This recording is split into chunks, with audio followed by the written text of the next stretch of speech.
एक बार की बात है। एक हरे भरे जंगल में एक चिड़िया ने अपनी प्यारी सी झोंपड़ी बनाई। चिड़िया बहुत ही मेहनती थी।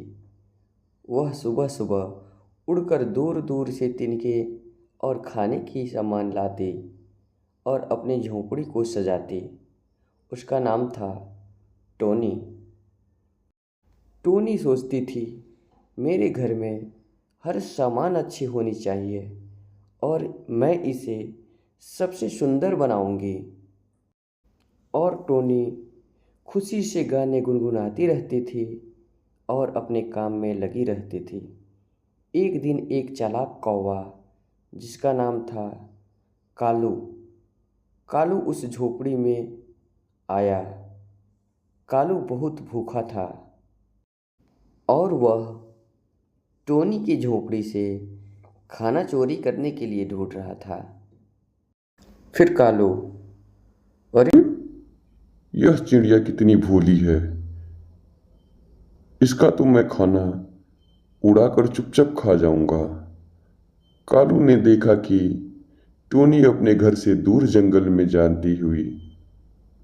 यह देखकर वह तुरंत उसकी झोपड़ी की ओर बढ़ा और खाने के सामान खोजने लगा।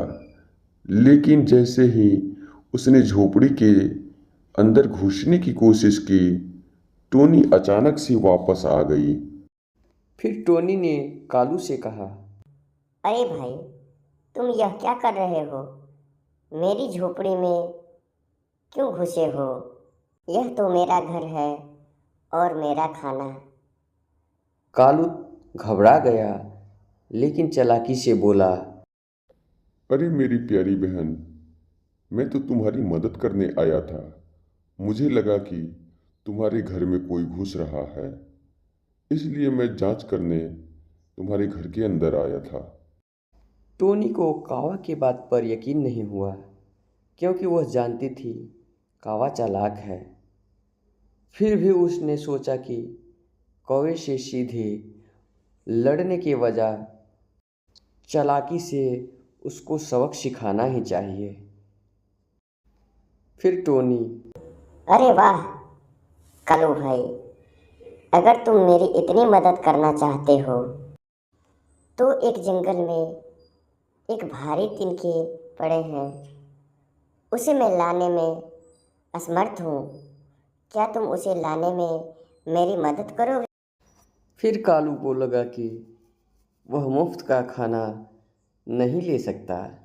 लेकिन टोनी की बात को मानकर उसने सोचा कि चलो थोड़ा मेहनत ही कर लेता हूँ, कुछ खाना मिल जाएगा।